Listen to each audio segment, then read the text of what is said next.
अब एक साल के करीबन आपने देखा कि सरकार का निकल चुका है और सोशल मीडिया के ऊपर जिस प्रकार से पोस्टें चलती हैं कि किस विधायक की क्या परफॉर्मेंस रही, लोग भी हमारे पास आते हैं, अपने निजी कामों के लिए भी पूछते हैं। और जो हालात सिरसा के अंदर हुए पड़े हैं, हमारे गांवों की सड़कों को लेके, नालियों की सफाई को लेके, जोड़ों की सफाई को लेके, शहर के जो हालात हुए पड़े हैं, तो सिस्टम टोटल फेलियर की ओर है।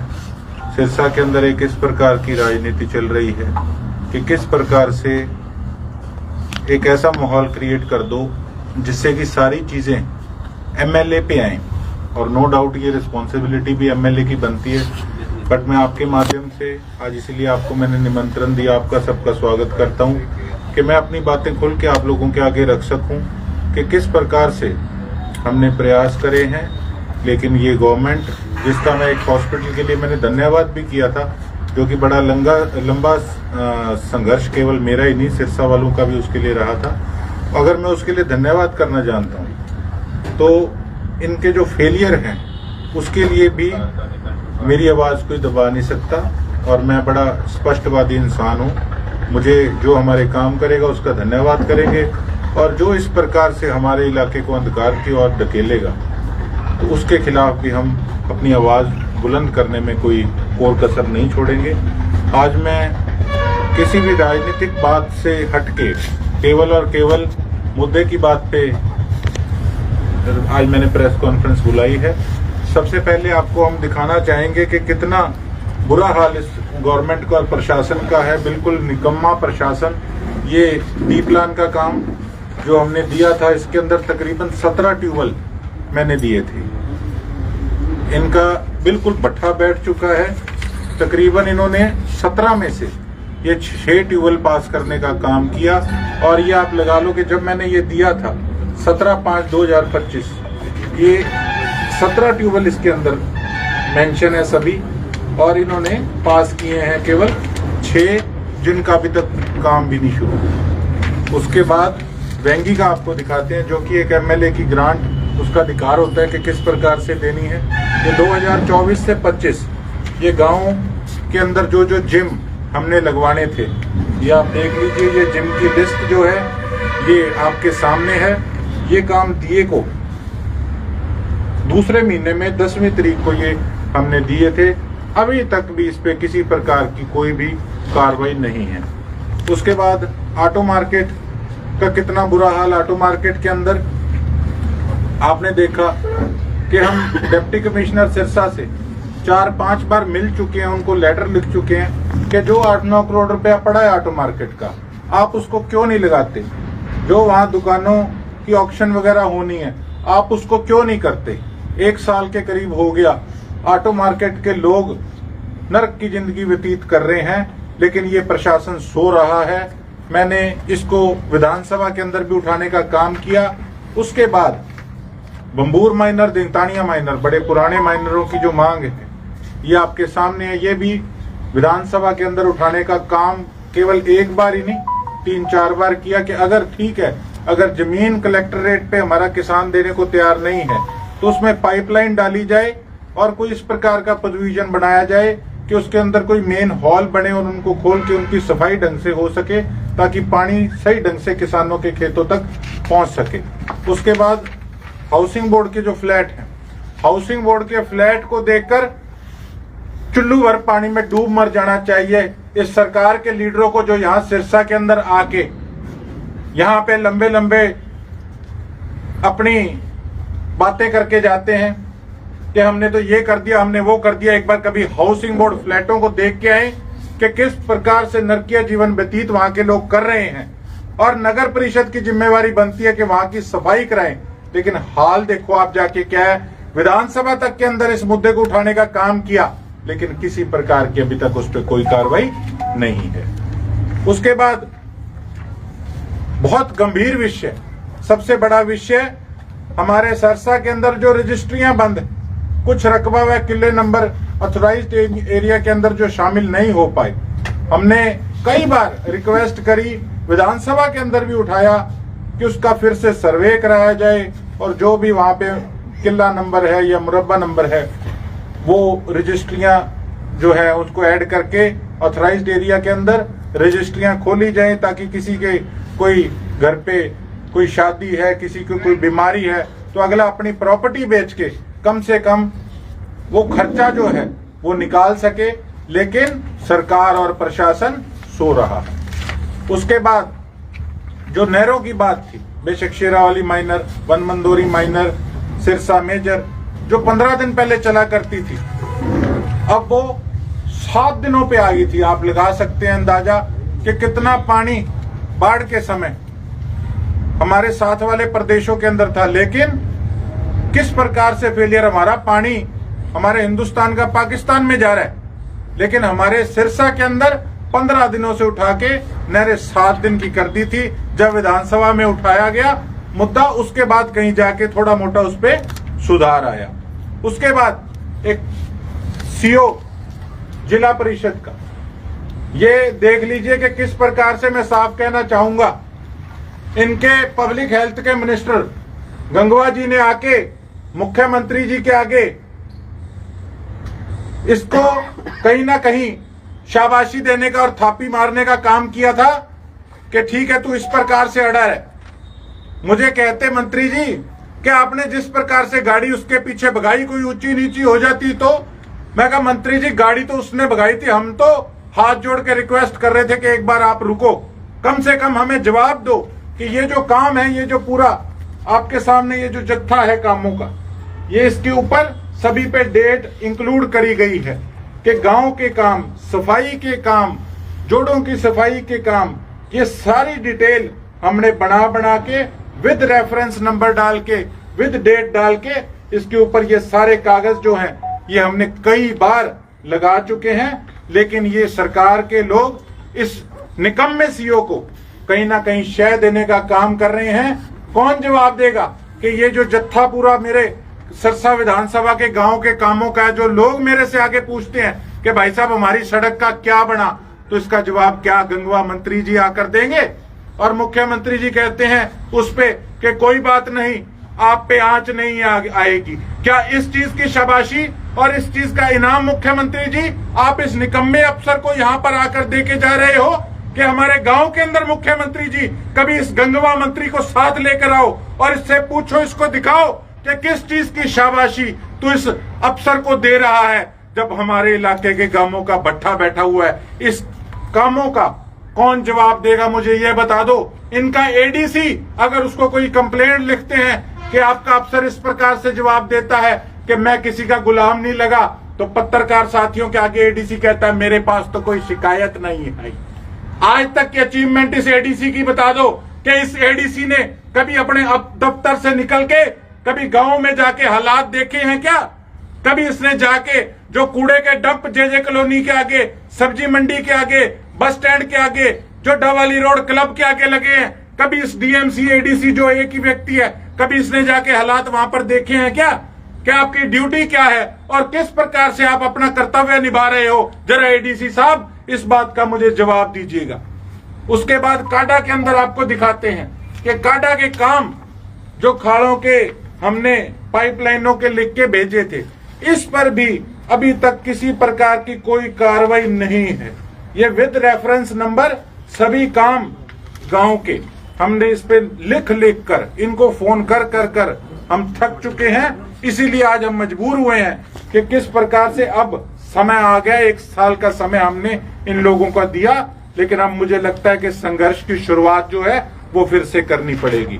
उसके बाद पब्लिक हेल्थ का आपको दिखाते हैं कि पब्लिक हेल्थ के काम आपने देखा कि किस प्रकार से बरसात जब आई तो जल भराव की स्थिति पैदा हो गई। हर व्यक्ति, कई अपोजिशन वाले, हर व्यक्ति नहीं सॉरी, कई अपोजिशन वाले फेक आइडिया बना के कहते थे अब कहाँ है गोकुल सेतिया, कौन से बीच पे है।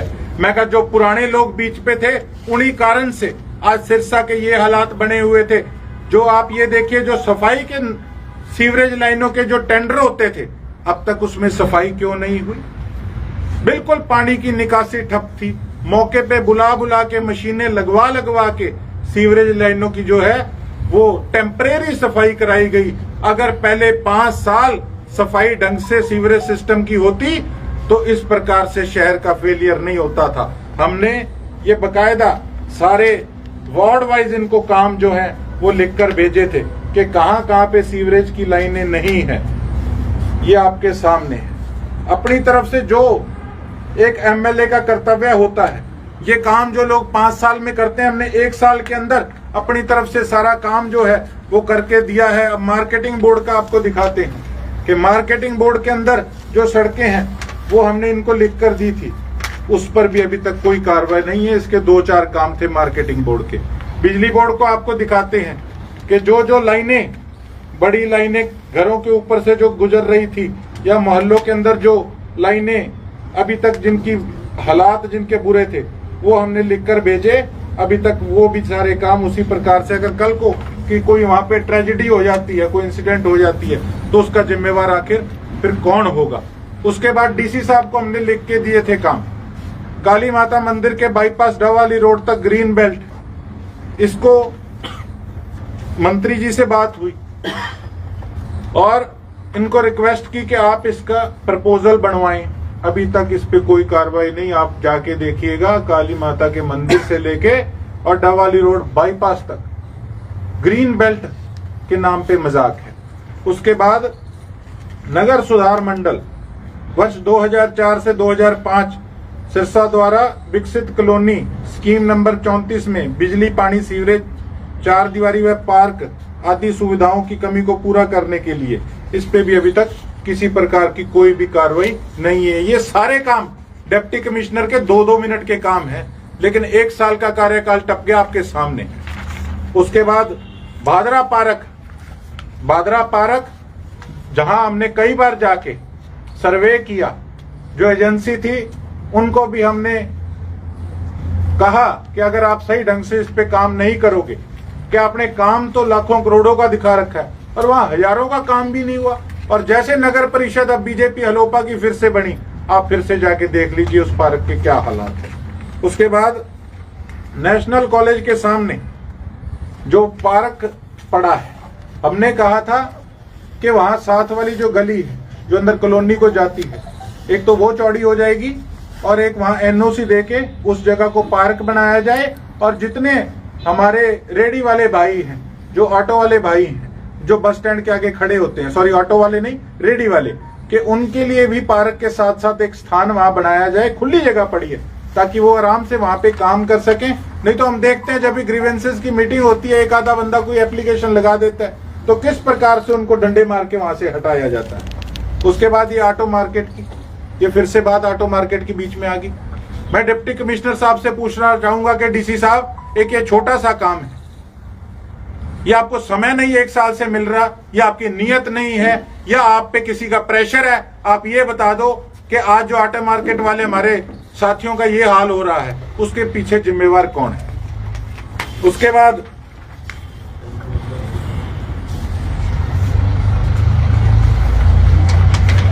ये खंडा colony, MC colony, Govind Nagar, Khairpur, Agrasen colony, नहरी पानी उपलब्ध, पंप की क्षमता बढ़ाई जाए, बूस्टिंग स्टेशन की। आपने देखा कि किस प्रकार से सुरखाब के आगे बिल्कुल एक छोटी सी मोटर लगा रखी है, तो अग्रसेन कॉलोनी का, एमसी कॉलोनी का पानी जो है उससे कितना ड्रेन हो जाएगा। वो सारा खाले के थ्रू आपके टाउन पार्क के आगे सिटी फोटो स्टेट वाला जो एरिया है वहां तक ड्रेन होता है। छोटी मोटर लगवा रखी है और मौके पे खड़े होके वहां उनसे बड़ी मोटरें 2 लगवाई, तब कहीं जाके पानी ड्रेन हुआ। ये छोटी छोटी चीजें इन लोगों को नहीं दिखती। उसके बाद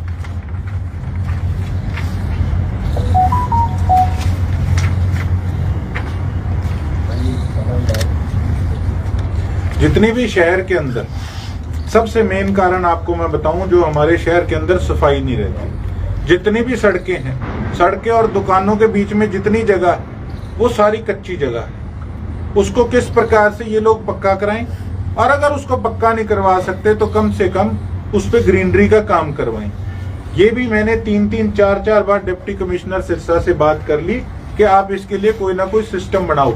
जब वहां मिट्टी नहीं रहेगी तो अपने आप साफ सफाई रहेगी। जो हमारे सफाई कर्मचारी भाई हैं, वो सुबह भी लगे रहते हैं, शाम को भी लगे रहते हैं, लेकिन फिर भी सफाई नहीं होती। और सफाई वो हो ही नहीं पाएगी जब तक वो जगह पक्की नहीं होगी या जब तक वहां पे ग्रीनरी नहीं होगी, घास नहीं होगी। तो वो जगह किस प्रकार से हमारे शहर के अंदर सफाई रहेगी, ये सबसे गंभीर चीज है, मैं ये समझता हूँ। तो ये मेन जो चीजें थी आपको हमने बताई, लेकिन इस पे किसी प्रकार की अभी तक कोई कार्रवाई नहीं है। शहर की गलियां ये हमने जो लिख के दी थी, इसके अंदर काफी गलियां अब जो वापस से इन्होंने टेंडर जो किए हैं उसके अंदर हमारी लिस्ट वाले भी काफी काम इसके अंदर हैं। चलो देख दिखा के कर लो, मैं तो ये कहता हूं, लेकिन उसको ढंग से कराओ। अब एक ही ठेकेदार पूरे शहर का मालिक बना हुआ है, नगर परिषद का मालिक बना हुआ है। क्या उस ठेकेदार के अलावा किसी और में काबिलियत नहीं है? जब पता है कि सारे शहर की सड़कें उसी ठेकेदार ने बनाई थी और सारी सड़कें टूट रही है, लेकिन फिर भी उसको ब्लैक लिस्ट करने की जगह फिर सारे टेंडर उसी को दिए जा रहे हैं। तो ये शहर के लोग अच्छे से समझते हैं कि नगर परिषद में आखिर चल क्या रहा है। अब कोई भी आदमी छोटे से काम के लिए भी अगर नगर परिषद के अंदर जाता है तो किस प्रकार से गेट से उससे बाहर खोखों से पैसे मांगने शुरू हो जाते हैं। क्या ये बीजेपी और हलोपा के लीडरों को पता नहीं है कि हमारी नगर परिषद के अंदर आखिर चल क्या रहा है? जब देश में प्रदेश में आपकी सरकार है, नगर परिषद आपकी है, नगर परिषद के आप मालिक हो, शहर की डेवलपमेंट के आप मालिक हो, तो फिर भी ये हालात हैं। तो इसका जिम्मेवार कौन है साथी? उसके साथ साथ एक नशे पे, ये मैं डिस्क्लोज नहीं करूंगा आपके आगे, लेकिन क्योंकि इसके अंदर जो हमने अड्डे हैं वो सारे दिए थे कि कहां कहां पर चिट्टा बिक रहा है। ये इसका कुछ जो डिटेल है ये आपके सामने, मैंने जो अड्डों की डिटेल एसपी साहब को दी थी ये आपके सामने है। इसकी जो डिटेल आई है आप सुन के हैरान हो जाएंगे। ज्यादातर अड्डों की ये डिटेल आई है कि तलाशी ले ली गई है और वहां पे किसी प्रकार की बरामदगी नहीं हुई है। युवा मर रहे हैं, परिवार उजड़ रहे हैं, अंधकार की ओर हमारी यंग जनरेशन जा रही है। जब चुनाव आता है तो कहते हैं युवा रीढ़ की हड्डियां सिर्फ केवल क्या नारे लगाने के लिए, उनको बचाएगा कौन? और बताते हैं बरामदगी हुई नहीं, छापे हमने मार लिए। मैं तो इनको कहता हूं कि आप ड्यूटी लगाओ, एक यहां पे कोई कमेटी गठित करे सरकार, मुझे साथ रखे, मैं खुद जाके छापे पड़वाऊंगा, लेकिन मंशा हो तो काम हो। अब मंशा ही ना हो तो फिर तो यही होगा कि हमने तलाशी ले ली थी और वहां पे कोई बरामदगी नहीं हुई। और फिर खुद ही कहेंगे इनके कुछ नेता कि जी गोलियों पे तो एनडीपीएस नहीं लगती, तो उसका कानून कौन बनाएगा? और क्या अमेरिका के राष्ट्रपति को लेकर आए कि यहाँ का कानून बनाओ, ये गोलियों को और जो टीके वाले नशे हैं इनको आप एनडीपीएस में डालो? बॉर्डर का एरिया है मेरा सिरसा, कौन बचाएगा? इसका जिम्मेवार कौन है? इस चीज का जवाब सरकार के नेता और हमारे अधिकारी दें। उसके साथ साथ बाकी आपके सामने है कि जो भी बाईपास फाटक, वहां के जो पुल के निर्माण की बात, जो अंडरपास की टाउन पार्क के पास बात थी, एक साल के करीब हो गया, काम जो था वो ठप था। एक पब्लिक हेल्थ ने केवल एनओसी देनी थी। कितनी बार फाटक बंद होता है दिन के अंदर? कितने हजारों लोग वहां पे घंटा घंटा खड़े रहते हैं। तो क्या प्रशासनिक अधिकारियों को ये दिखता नहीं? क्या एक एनओसी इनसे नहीं दी जाती? फिटे मुंह इन पे, मैं तो ये कहूंगा। और जब इसका संज्ञान लिया तो फिर साथ के साथ किस प्रकार से काम शुरू हो गया एक हफ्ते के अंदर, मुझे ये बता दें। आज बड़ी बड़ी कई नेता बातें करते हैं, उनके खुद के घरों के आगे सड़कें बनी नहीं थी, साथ के साथ सड़क कैसे बननी शुरू हो गई, अब कैसे बन गई। बोर्ड कईयों को लगाने का शौक है, उतारने का मन नहीं करता, पूर्व लिखाने का मन नहीं करता। कोई बात नहीं, बोर्डों से फर्क नहीं पड़ता, लेकिन कहने की बात यह है कि अपनी अपॉर्चुनिटी तो गिनाओ। मेरी अपॉर्चुनिटी, मैंने साल के अंदर क्या काम किया मैंने दिखाया, और मुझे खुशी है कि मैंने केवल क्रेडिट पॉलिटिक्स नहीं की, हमने काम करके दिखाया। और इस चीज के गवाह आप सभी हमारे पत्रकार साथी हैं, लाखों लोग हैं जिन्होंने इस मल्टी स्पेशलिटी हॉस्पिटल के लिए दिन रात एक करके हमारे साथ संघर्ष करने का काम किया था। और इतने छोटे दिल वाला गोकुल सेतिया नहीं है कि अगर कोई हमें सौगात मिले तो उसका हम धन्यवाद भी ना करें। हम सस्ता वाले बड़े दिल के लोग, लेकिन हम संघर्ष करने वाले लोग हैं। मैं हमेशा एक बात कहता था, हक मांगने से नहीं मिलते, हक हमेशा छीनने पड़ते हैं। ये हालात देख के कागज आपको जो दिखाए, अब ये हमें महसूस होता है कि अब अपने हकों के लिए लड़ने का समय आ गया। आज प्रेस कॉन्फ्रेंस इसलिए बुलाई थी कि कल ग्रीवेंसेस की मीटिंग थी और हमने जाके अपने आप को गब्बर कहलाने वाले मंत्री अनिल विज जी से जाके वहां पे ये प्रश्न पूछने थे इन कागजों के साथ कि बताइए गब्बर जी कि ये काम क्यों नहीं हो रहा। आप कहते हैं कि मैं सुपर मिनिस्टर हूं और जहां के आप ग्रीवेंसेस के चेयरमैन हैं उस इलाके का भट्ठा बैठा हुआ है, इसका जवाब दीजिए।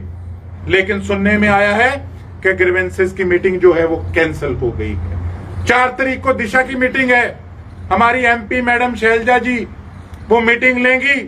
मैं अनुरोध करता हूं मेरे सभी सिरसा के लोगों से, ना कि केवल मेरी टीम के मेरे साथियों से, मैं अनुरोध करता हूं मेरे सिरसा विधानसभा के एक एक बच्चे से कि अगर हमने ये दुनिया को दिखाना है कि हमारी सिरसा की धरती धार्मिक नगरी के साथ साथ तप करने वाली भूमि है, संघर्ष करने वाली भूमि है, लड़ाई लड़ने वाली भूमि है, अपना हक छीनने वाली भूमि है, तो हर एक आम व्यक्ति भी वहां पे जिसको राजनीति से कोई लेना देना नहीं है, वहां दिशा की मीटिंग में आए और हम वहां जवाब मांगेंगे।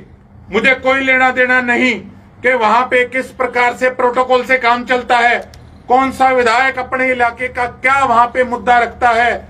मुझे सिर्फ एक बात का जवाब चाहिए, मुझे कोई प्रोटोकॉल से मतलब नहीं। हम वहां गेट पर बैठेंगे, हमारी पैरवाई के लिए हमारी पार्टी की एमपी शैलजा मैडम से हमने रिक्वेस्ट की है कि आप हमारी पैरवाई करेंगी और इन निकम्मे अफसरों से वहां जनता के आगे जवाब मांगा जाएगा कि बताइए 1 साल का समय हो गया कि तुमने ये काम अभी तक क्यों नहीं किए, और अब शिकंजा कसा जाएगा अगर वहां पे बेशक कोई व्यक्ति ना आए। मैंने देखा है सिरसा का मेरा परिवार एक हम में कमजोरी रही है कि जब इस प्रकार से हम जब कोई संघर्ष का रास्ता अपनाते हैं तो लोग काफी कम आते हैं। यह मेरा गिला शिकवा मेरे इलाके के लोगों से भी था। आज इसलिए नहीं है कि सिरसा की जनता ने अपना काम किया, मुझे 80,000 के करीब वोट दिए। अगर कोई नहीं भी आएगा तो 1 लाख गोकुल सेतिया रौला पाने वाला बहुत है, इनका छोरा है, सरसियालों का इनका भाई है, ईंट से ईंट बजा देंगे निकम्मे अफसरों की। वहां पे इनको जवाब देना होगा। अगर मंत्री की गाड़ी के आगे, अगर मुख्यमंत्री की गाड़ी के आगे गोकुल सेतिया को लेटना भी पड़ा, अगर चंडीगढ़ की विधानसभा के गेट पे भी या अंदर विधानसभा के अंदर भी हमें मुर्दाबाद के नारे लगाने पड़े तो हम लगाएंगे, अपनी गिरफ्तारियां देंगे, 4 साल चूल हिला देंगे इन अफसरों की। 1 साल हमने दिया, शांतिपूर्वक तरीके से हमने निकाला, लेकिन अब 4 तारीख को दिशा की मीटिंग में रेल बांध देंगे ऐसे अफसरों की जिन्होंने मेरे सिरसा का ये हाल कर रखा है। साथ गोकुल क्या मानते हैं? मानना यही है कि इनकी नीयत नहीं, इनकी नीति नहीं। अब ये कहते हैं कि विधायक ने क्या किया। विधायक तो सारा दिन सिरसा रहता है, क्या ये डिफरेंस पहले में और अब में कम है क्या? और जो मेरे कागजी काम जो आपको दिखाए, एक एमएलए की जो पावर होती है, हम किसी के पीछे डंडा लेके नहीं पड़ते, हम अपनी कलम से काम करते हैं। कलम से हमने काम किया, लेकिन इन अफसरों की परफॉर्मेंस 0। हम तो कोई काम नहीं करता तो हम उसके दफ्तर तक पहुंचते हैं और आम व्यक्ति के साथ भी पहुंचते हैं जिसकी सुनवाई कोई नहीं करता। अब लोग मुझसे आगे जवाब मांगते हैं कि बताइए हमने आपको सड़क का लेटर दिया था, उसका क्या बना? पर कहते हैं जी हमारे पास तो बजट ही नहीं है। डी प्लान जो हमारा अधिकार है, 16-17 ट्यूबवेल दिए, हमारे पास तो बजट ही नहीं है, केवल 6 ट्यूबवेल, और वो भी काम नहीं शुरू हुआ। वेंगी के दिए जिम युवा पूछ रहे हैं, वो कहते हैं कि शायद विधायक की नीयत नहीं है। अरे मैंने तो अपने कोटे से जो मेरा बनता था वो मैंने दिया, अभी तक उस पर टेंडर नहीं लगा, तो बताइए। अब जो एक नया सिस्टम आया नई महंगी ग्रांट के लिए, उसके अंदर 50 लाख के करीब हमने संस्थाओं को देने थे। जब वो चिट्ठी लिखी तो नगर परिषद के अंदर चिट्ठी गुम गई। फिर एक्सीएन साहब को कॉल किया कि हमारी चिट्ठी आप तक क्यों नहीं पहुंची। वो कहते पता नहीं कहां रोड गोदोल हो गई थी। एक्सीएन साहब ने फिर पेन लेके चिट्ठी निकलवाई और उस पर फिर एस्टिमेट तैयार करके, और एक्सीएन साहब ने मुझे कल चिट्ठी वो भेजी कि मैंने ये पता करके भेज दी। उन्होंने, उनका मैं धन्यवाद करता हूं। लेकिन ये चिट्ठियां रोक कौन रहा है? ये काम क्यों नहीं हो पा रहे हैं? और जिस पे पैसा नहीं लगना, जिससे आप ये लगा लो कि इनकम जनरेट होनी है। ऑटो मार्केट 8-9 करोड़ रुपया लगा, तो डीसी साहब उसको क्यों नहीं अप्रूवल दे रहे? जहां ऑक्शन होनी है दुकानों की, उसकी ऑक्शन क्यों नहीं करवा रहे? इन चीजों का जवाब मुझे चाहिए। वो कुल कामों को रोका जा रहा है इस हिसाब से, तो समझ से बाहर है भाई साहब कि पहले कोई ध्यान देने वाला नहीं था, होते ही नहीं थे काम। और आज हम लिख लिख के थक जाते हैं, तो अफसर कहते हैं हम आपके गुलाम नहीं हैं। अरे गुलाम तो तुम हो, तुम जनता के गुलाम हो, और गुलाम हम भी जनता के। काम तो करना पड़ेगा, और काम नहीं करोगे तो 4 तारीख को अब देखूंगा वहां पे दिशा की मीटिंग के। तो अब अगला कदम क्या होगा? अधिकारी काम नहीं कर रहे, कामकाज में डंगा लगा रहे हैं, तो गोकुल सेतिया आप क्या करेंगे? गोकुल सेतिया तो आप पत्रकार साथियों के माध्यम से अपनी आवाज को बुलंद करने का काम करेगा, और आपसे उम्मीद करेगा कि आप देश हित में, प्रदेश हित में, इलाके के हित में, जनहित में जो मेरी बातें कही गई हैं, उस आवाज को बुलंद करने का काम करेंगे, ताकि ये जो कुछ बहरे सरकार के जो नेता हैं उन तक ये बात पहुंचे, इनके कोई जूरेंगे, ताकि ये कोई उस पर एक्शन ले, उस पर कोई काम करे। गोकुल, आप कह रहे हैं सरकार पे जूरेंगे, लेकिन मुख्यमंत्री तक को ये कहना पड़ रहा है कि मैं डमी नहीं हूँ। मुझे उस चीज से कोई लेना देना नहीं। तो आप कैसे करवा पाएंगे? किसी ने क्या पूछा या किसी ने क्या कहा, मैं तो एक चीज जानता हूँ कि मुख्यमंत्री सर्वे सर्वा प्रदेश के होते हैं। इसमें कोई किंतु नहीं, इसमें कोई परंतु नहीं। और अगर भारतीय जनता पार्टी ये नारा देती है कि सबका साथ सबका विकास, तो मेरा क्या सरसा किसी और प्रदेश का हिस्सा है क्या? तो मेरे इलाके की इस प्रकार से इग्नोरेंस क्यों है, ये बता दीजिए। गोकुल, सारे शहर नशे को लेकर नए एसपी से भी मिले हैं आप? बातचीत हुई है? अभी एसपी साहब से मुलाकात नहीं हुई है, मेरी उनसे फोन पे बात हुई थी। आज मैंने उनसे मिलने जाना है, और उनकी जो उन्होंने मुझे बात कही, मेरी कहने से पहले कि विधायक जी आपकी जो लिस्ट थी वो मैंने फिर से गो थ्रू करी है, और अब हम नया मिशन चलाएंगे नशे को खत्म करने के लिए। और आप देखेंगे किस प्रकार से इनको हम सलाखों के पीछे देते हैं, जो हमारी युवा पीढ़ी को बर्बाद करने का काम कर रहे हैं। तो कहीं ना कहीं उनके आते ही ये बात जो उन्होंने कही, उससे कहीं ना कहीं हमें भी खुशी हुई कि कोई अफसर खुद इस चीज को महसूस कर रहे हैं, और हमें इस बारे में खुद चर्चा कर रहे हैं कि अब हम हालातों को बदलेंगे। बिल्कुल, सारे शहर में खड्डे ही खड्डे हैं और बुरा हाल है। सरकार लगातार साइक्लोथॉन, कल भी रन ऑफ यूनिटी करने जा रही है। उन बच्चों को उन सड़कों पे दौड़ाया जा रहा है। क्या हालात हैं ऐसे यूनिटी करने वाले, या सड़कों के सुधार करने चाहिए? देखिए, जहाँ भी इस प्रकार से ये करते हैं, ये अपने आप को ये प्रतीत करना चाहते हैं कि हम स्पोर्ट्स को कितना बढ़ावा दे रहे हैं। ठीक है, देना भी चाहिए, लेकिन उससे पहले नशे को भी तो खत्म करना चाहिए। और जहां भी इस प्रकार का कोई प्रोग्राम होता है, रातों रात सड़कें बन जाती हैं। जब कोई वीआईपी आते हैं, साथ के साथ एक रात में सड़कें बन जाती हैं, बेशक उनको ये ना पता हो कि एनओसी किस चिड़िया का नाम है। तो फिर आगे पीछे ये हालात क्यों?